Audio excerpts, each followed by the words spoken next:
बहुत ज्यादा गहराई है इनके बीच में, उनको उजागर करने की जरूरत। कल एक त्योहार हमारे हिंदू भाइयों का गया, उस त्योहार का नाम होली।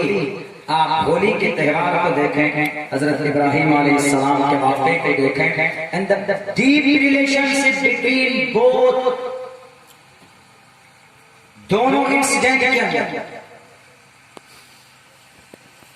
बिल्कुल आप जब गौर करेंगे तो आप खुद समझ जाएंगे कि इस्लाम का क्या पैगाम है और होली का क्या पैगाम है। होली का ये पैगाम नहीं है कि सड़कों पर आप रंग डाल दें किसी चलने वाले सवारी के ऊपर, या आप पानी फेंक दें किसी के ऊपर, या गुब्बारा फेंक कर अभी तक गया नहीं, तो ये तकलीफ है। होली का मतलब रंग देना नहीं होता, यह होली का मतलब शराब पीकर नशे में चलना नहीं होता, यह होली का मतलब पूरे दिन छुटकी करना नहीं होता, बल्कि होली की असल तारीख मेरे हिंदू भाइयों क्या है, शायद आप में से बहुत सारे गुरु और बहुत सारे हमारे संतों को भी मालूम नहीं होता।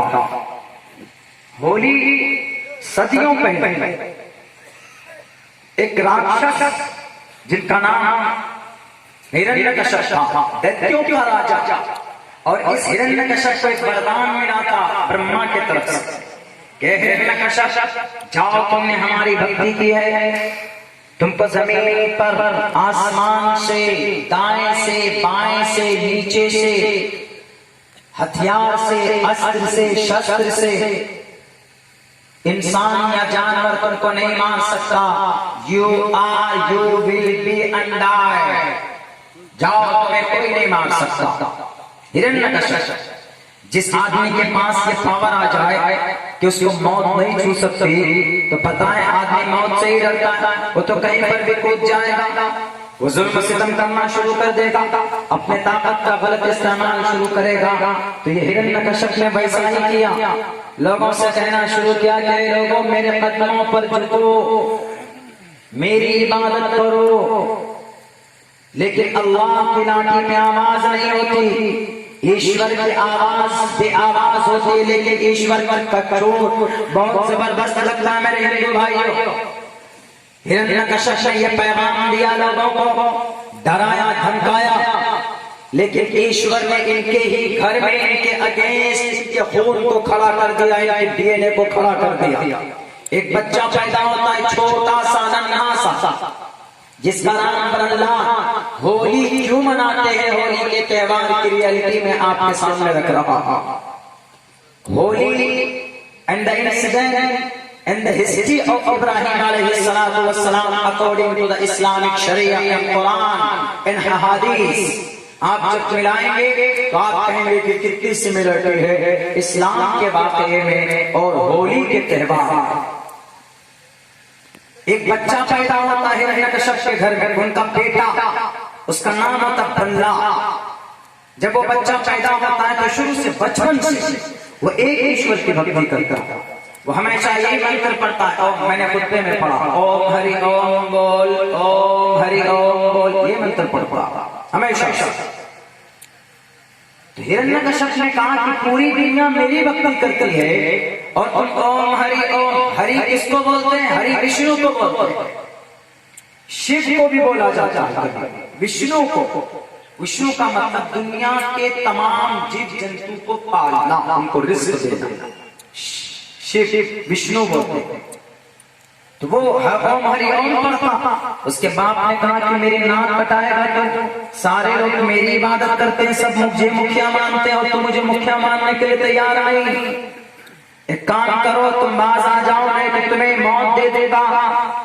वो छोटा सा बच्चा कहता है कि अब्बा, पिताश्री, who created you and me and us and all the world, किसने हमें और आपको और मुझे, आपको, दुनिया के इंसानों को, मनुष्य जाति को किसने पैदा किया?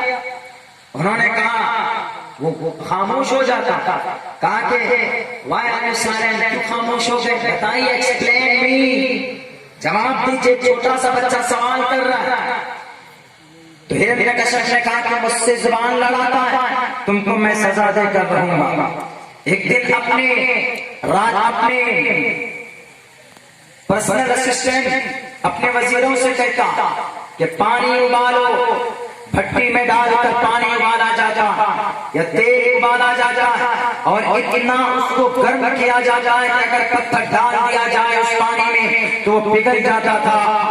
उस मासूम से बच्चे को बुला कर लाया जाता और कहता है कि तू मुझे अपना परमात्मा मानता है कि नहीं मानता, मेरे लिए मंत्र पढ़ेगा या अपने ओम हरि ओम वाला मंत्र पढ़ेगा। वो बच्चा कहता है कि अब्बा पिताश्री मैं आपका पुत्र हूँ, आपके लिए गलत बात में मैं इत्तेफाक नहीं कर सकता आपके साथ। आपके पास जितनी ताकत हो, जितना जुल्म हो और जितनी अथॉरिटी हो आप लोगों के पास, आप जोर लगा लो, मैं फिर भी अपने ओम हरि ओम का माला नहीं, मैं इसको नहीं छोड़ सकता। तो गुस्से में आकर इसका बाप अपने उस बेटे को उस भट्टी में डाल देता। वो बच्चा जैसे भट्टी में जाने वाला होता है, हाथ सामने जोड़कर प्रार्थना परमात्मा से करता है, ओम हरि ओम परमात्मा हमारी रक्षा कर। तो वो परमात्मा उसकी रक्षा करता है, जैसे ही पानी में डालता है तो पानी बर्फ बन जाता है। जब ये बाप ने देखा ये शक्ति कहां से आई, एक छोटा सा नन्हा सा बच्चा, मेरे हिंदू भाई अगर अब्दुल्ला झूठ बोलता है तो अब्दुल्ला की जुबान काट कर रख लीजिए अपने पास। मैं आपको हवाला देता हूं, क्यों होली मनाते, होली का दय क्यों करते हैं? होली से पहले एक दिन आग जलाते हैं, चौराहे पर, गांव में, देहात में आग जलाते हैं। क्यों जलाते हैं आप? वो भी रीजन आपको मैं बताने जा रहा हूं। सिर्फ रंग से परेशान करना या रंग डालना या डीजे बजाना या शराब पीना, सवारी को चलते हुए रास्ते पर तकलीफ देना, अगर मुहर्रम के महीने में मुसलमान भी ये कदम उठाता है तो अब्दुल्ला कहेगा कि मुसलमान is going very wrong way, मुसलमान भी गलत जा रहे हैं। इस्लाम के अंदर भी किसी को चलते हुए मुसाफिर को तकलीफ देने की परमिशन नहीं है। हमसे किसी ने पूछा कि मौलाना अब्दुल्ला तुम तो मीर जाफर की औलाद हो, मीर सादिक की औलाद। उन्होंने सोचा कि मौलाना अब्दुल्ला से कहेंगे मौलाना अब्दुल्ला मीर जाफर मीर सादिक की हिमायत करेगा और मीर सादिक मीर जाफर की तारीफ करेगा, और इतिहास तो जानती है कि मीर जाफर गद्दार था, मीर सादिक गद्दार था। मौलाना अब्दुल्ला को बेवकूफ बनाएंगे। जब हमने उनको कही कि मीर जाफर वाक़ईतन गद्दार था, मीर सादिक गद्दार था, मीर जाफर ने गद्दारी की थी नवाब सिराजुद्दौला के साथ, मीर सादिक ने गद्दारी की थी टीपू सुल्तान के साथ। हमने कहा कि मैं कहूंगा, मैं मरते दम तक कहूंगा, because I am Muslim, I am a student, I am Muslim, I am मोमिन, मैं एक मुसलमान हूँ, मैं एक मोमिन हूँ। गलत को गलत कहना ये हमारा शियार है, गलत को गलत हम कहेंगे, जो गलत होगा उसको गलत कहेंगे। हम ये नहीं कि वो मुसलमान था तो उसकी तारीफ करो। वो हंस रहे हैं कि देखो मौलाना अब्दुल्ला अपने धर्म की लोगों की बुराई कर रहे हैं, मीर जाफर की बुराई कर रहे हैं, मीर सादिक की बुराई कर रहे हैं। हमने कहा कि मेरे भाई बताओ जरा, आप हंस रहे हो, मैं मीर जाफर मीर सादिक की एक बात आपके सामने मैंने रखी, गलत था, गलती की, मैं गलत कहूंगा, इतिहास में गलत नहीं रहेगी, हिस्ट्री के अंदर भी उसका नाम गद्दारों में लिखा जाएगा। लेकिन एक बात बताओ, आपके अंदर है इतना जिगरा, आपके दिल में है वो ताकत, क्या अपने लोगों को गलत कह सको जिसने गलत किया? हमने कहा कि मीर जाफर ने गलती की, मैंने उनको गद्दार कहा, मीर सादिक ने गलती की, मैंने उनको गद्दार कहा। लेकिन बताओ गांधी जी की हत्या करने वाला नाथूराम गोडसे आप टेररिस्ट कह सकते हो? और वीर सावरकर ने जो हाथ मिलाया था अंग्रेज से अपने भारत को बेचने के लिए, आप सावरकर को गलत कह सकते हो? नहीं कह सकते। लेकिन मैं कहूंगा किनको गलत था, मीर जाफर मीर सादिक, लेकिन आप नहीं गलत कह सकते। ये फर्क होता है एक मुसलमान के अंदर और एक डिसबिलीवर, एक पैगन के अंदर। मेरे भाइयों, वो लड़का मासूम सा, उसके बाप ने कहा कि अब इस लड़के को खत्म करना, इसका खात्मा करना, क्या किया जाए? बहुत परेशान था, बहुत चिंतित था ये हिरण्यकश्यप। तो इन्होंने एक बहन है जिसका नाम था होलिका। इस होलिका को अग्निदेव ने एक चादर वरदान में दिया था। वरदान मतलब गॉड गिफ्टेड, यानी गिफ्ट मिला। उसको ये कहा कि होलिका जाओ, तुमको दुनिया की कोई आग नहीं जला सकती। होलिका तो अपने इस भाई ने अपनी बहन से कहा कि तुम्हारा जो मेरा जो ये लड़का है प्रहलाद, इसको कैसे खत्म करना चाहिए। उन्होंने कहा कि बहुत आसान है भाई, क्यों चिंता करते हैं, आग जलाओ आप, मुझे आग का वरदान है, मैं आग में कूद जाऊंगी तो आग मुझे मेरा कुछ नहीं बिगाड़ सकती, लेकिन मैं प्रहलाद को लेकर कूदूंगी तो प्रहलाद जलकर भस्म हो जाएगा और आग की इच्छा पूरी हो जाएगी, आपका सर का दर्द खत्म हो जाएगा। उन्होंने कहा कि बहुत अच्छा, आग जलाई जाती है। 1 महीने तक आग तैयार, आग जलाने के लिए, उसको भट्टी में डालने के लिए, उस अंगारे में डालने के लिए 1 महीने तक तकरीबन आग का इंतजाम किया जाता था। सारे लोग बोलने लगे कि आज तो प्रहलाद नहीं बचेगा, आज प्रहलाद का परमात्मा कैसे बचाएगा उसको, प्रहलाद तो आज जलकर भस्म हो जाएगा। मेरे भाइयों, मेरे हिंदू भाइयों, अगर आपको ये इतिहास मालूम नहीं है आपके अपने इस त्योहार के बारे में, तो आप सच में इसकी रियलिटी को समझकर और जो बात सही है उसकी शहादत दीजिए और उसको एक्सेप्ट करने की कोशिश कीजिए। बहुत अच्छा पैगाम है होलिका के इस त्योहार में, होली के इस त्योहार, लेकिन इसको गलत तरीके से लोगों के सामने रखा जाता। 1 महीने तक आग तैयार की जाती है। अब इसकी बहन अपने भाई, अपने भांजे के हाथ को पकड़कर आग की तरफ जाती है। ये लड़का प्रहलाद बोलता है कि मुझे अपने माते से मिलने दो। अपने माँ के पास उसके चक्र को छूता और कहता है, माँ इसकी रोती है कि बेटे मैं तुझे बचा नहीं सकती, इसलिए कि तेरा जो बाप है वो बहुत बड़ा दैत्यों का राजा है, वो राक्षस है, हिरण्यकश्यप जालिम है, वो मेरे टुकड़े कर देगा, लेकिन जाओ मेरी आशीर्वाद तुम्हारे साथ है, तुम्हारा ईश्वर तुम्हारा भला करे, तुम्हारा रक्षा करे, जाओ तुम। वो जब जाने लगा तो हाथ जोड़कर एक मंत्र पढ़ता था, ओम नमो भगवते वासुदेवाय, ओम नमो भगवते वासुदेवाय। बताओ हिंदू भाई, ये मंत्र पढ़ते हैं आप लोग होली में, आपको याद भी नहीं होगा। ओम नमो भगवते वासुदेवाय विश्वेश्वरा आदि पुरुष अपरंपार, अपरंपार अल्लेख पुरुषाय नमः। हम किसी इंसान की गिरी पुरुष की पूजा नहीं कर सकते, अपरंपार हमें तो पार लगा दे परमात्मा। इस चौखट से, इस जोखिम से, इस परेशानी से कौन एक बच्चा, एक मासूम सा बच्चा अपने परमात्मा से, अपने ईश्वर से प्रे कर रहा है, दुआ कर रहा है, जाता होगा ओम नमो भगवते वासु, तीनों खुदाओं को पुकार रहा, ब्रह्मा विष्णु शिव को, ओम नमो भगवते वासुदेवाय विश्वेश्वरा आदि पुरुष अपरंपार अल्लेख पुरुषाय नमः। परमात्मा हमारी रक्षा फरमा। बहन इसकी फूफी यानी होलिका हाथ पकड़कर कूद जाती है। जैसे आग में कूदते हैं तो सब लोग खुशी ढोल बजाने लगते, वाह आज तो प्रहलाद गया, खत्म हो गया। वहीं से रंगोली, वहीं से ढोल, अब वहीं से ये तारीफ आती, उनके याद में रंग डालते, ढोल बजाते हैं, डांस करते हैं, उन्हीं की याद में कि आज प्रहलाद चला गया।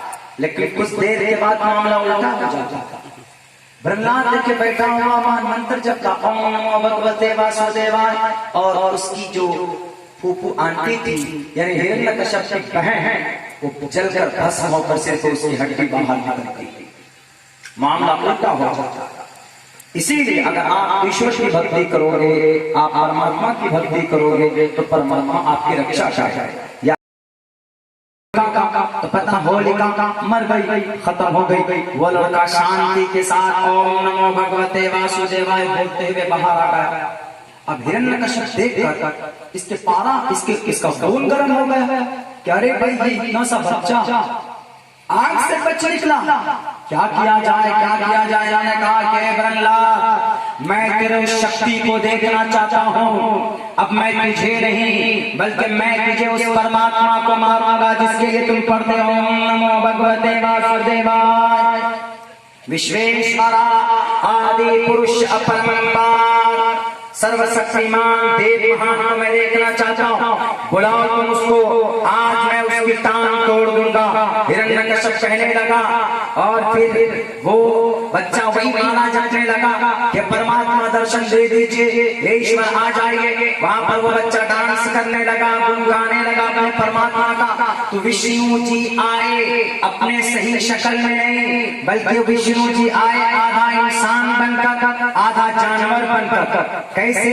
उनका सर जो था पूरा यहाँ से ऊपर शेर का था, और गले से नीचे पूरी गर्दन, पूरी बॉडी उनकी इंसान की थी, पूरा जिस्म उनका इंसान का था, ना वो इंसान ना वो जानवर। जब वो आए तो उस शक्ल का नाम क्या दिया जाता है हिंदू भाइयों के ग्रंथों में? भगवान नरसिम्हा। भगवान नरसिम्हा क्यों आए थे? इसी भगवान को नरसिम्हा कहा जाता है, जिनकी आदि, जिनकी गले से ऊपर, गले से ऊपर, ये गले से ऊपर का हिस्सा शेर का है और गले से नीचे का हिस्सा इंसान का। इनको भगवान नरसिम्हा बोलते हैं। और ये अवतार है विष्णु जी के, और ये आए थे इनका हिरण्यकश्यप का वध करने के लिए। जब विष्णु जी आए अपनी शक्ल में इंसान और जानवर की शक्ल में मुरक्कब होकर, तो पता नहीं ये क्या करने लगा। ये हिरण्यकश्यप ने कहा कि अरे ये तेरा भगवान, ये तुम्हारा परमात्मा, ये ना इंसान है ना जानवर है, ये क्या मुझसे मुकाबला करेगा? देखते मेरे गदा की ताकत है बर्दाश्त करने की इसमें। फौरन गदा वो जो उठाते उससे हमला किया, उससे मारा, तो बच निकले वो, इसलिए कि भाई वो तो ताकत। मैं ये वाकया हमें इंडियन हिस्ट्री के अंदर जो हमारे सबसे प्राचीन शास्त्र हैं उनके अंदर जो बात की गई, मैं वो बताता हूँ। हम कुरान और हदीस की बात नहीं बताता, मैं सिर्फ इस वाक़े से दो बात बताना चाहता हूँ। एक ये कि इस वाक़े में वैधानियत है, इस वाक़े में एक ईश्वर की भक्ति के लिए वो बच्चा चाहता में चल जाता था, और इस वाक़े में दूसरा पैगाम ये है कि इसके अंदर सिमिलरिटी नहीं बल्कि रियलिटी है। ये निकला है हमारे वाक़े हजरत इब्राहिम अलैहिस्सलाम। सेम मेथड वही, हजरत इब्राहिम के अपने अब्बा के खिलाफ खड़े हुए थे, हजरत इब्राहिम भी जालिम नमरूद के सामने खड़े हुए, हजरत इब्राहिम को भी आग में डाला गया, लेकिन आग से बच निकलने के लिए कुलना या नार कुनी बलबल व सलामन अला इब्राहिम। पूरा सेम वही वाक़या है, इसी तरीके से थोड़ा सा डिफरेंट है। जब मेरे भाई, जब वो भगवान नरसिंह अवतार आए, इस विष्णु का अवतार लेकर भगवान नरसिंह आए, तो कहने लगे कि हिरण्यकश्यप बहुत तेरा जुल्म बढ़ गया, मैं तेरा खात्मा करूंगा। हिरण्यकश्यप ने कहा कि तुम ना तो जानवर हो ना तो इंसान हो, तुम्हारी बॉडी, तुम्हारे शरीर खुद तुम्हारे जवाब दे चुके हैं, तुम मुकम्मल नहीं हो, तुम मुझे कैसे मारोगे? मुझे वरदान है परमात्मा का, मुझे न आसमान से मारा जा सकता है, न जमीन से मारा जा सकता है, न दाएं से मारा जा सकता है, न बाएं से मारा जा सकता है, मुझे न अस्त्र मार सकता है, न शस्त्र मार सकता, मुझे कोई नहीं मार सकता, तू मुझे कैसे मारेगा? तुम तो शेर भी नहीं हो, तुम इंसान भी नहीं, न मालूम तुम हो कौन, तुम तो कोई हो ही नहीं, कोई शख्सियत ही नहीं, तुम्हारी कोई पहचान ही नहीं, तुम मुझे कैसे मार सकते हो? उन्होंने कहा कि तुम्हें मेरी ताकत का अंदाजा नहीं। जब हमला होता है, दोनों की लड़ाई होती है वहीं इसी फील्ड में, तो भगवान नरसिंह चूंकि ये राक्षस है और वो भगवान परमात्मा हमारे हिंदू भाइयों, हर जालिम का अंत होता है। एक बात याद रखिए, हर जालिम का, हर फासिक का, हर करप्ट का, हर जालिम जुल्म करने वाले का, हर अत्याचार करने वाले का, हर एक फसादी का, हर एक कातिल का, हर एक शैतान का, हर एक राक्षस का वध का टाइम आता है। देर सवेर लेकिन आता जरूर है। उन्हें बता देना, इनको भगवान नरसिंह के वाक़े को, भगवान नरसिम्हा ने उसको पकड़ा, राक्षस को, किनको हिरण्यकश्यप ऐसे पकड़ कर ऊपर किया। वो उनको कहा कि तुम क्या बोल रहे थे, मुझे कोई नहीं मार पाएगा, भगवान ब्रह्मा का मेरा अवतार है मेरे ऊपर। अरे भगवान ब्रह्मा से भी बड़ा मैं विष्णु का अवतार लेकर नरसिंह बनकर आया हूँ, देखो मैं तुझे कैसे मारता हूँ। तुमको क्या दिया था वरदान कि तुमको इंसान नहीं मार पाएगा, जानवर नहीं मार पाएगा, देखो मुझे, मैं इंसान हूँ, मैं जानवर। तब बात समझ में आने लगी। उन्होंने कहा कि अच्छा तेरे पास तो हथियार है, कैसे मारो? उन्होंने कहा कि हथियार नहीं है मेरे पास, नाखून हथियार। ऐसे पकड़, सीने को ऐसे पकड़ कर फाड़, चीर कर वहीं पर राक्षस को, हिरण्यकश्यप को वहीं पर दफन कर दिया। एक जुल्म का, एक जालिम का खात्मा, और वहां से जन्म लिया एक ईश्वर की भक्ति। और प्रहलाद जिंदा था और प्रहलाद का कुछ नहीं बिगाड़ पाया।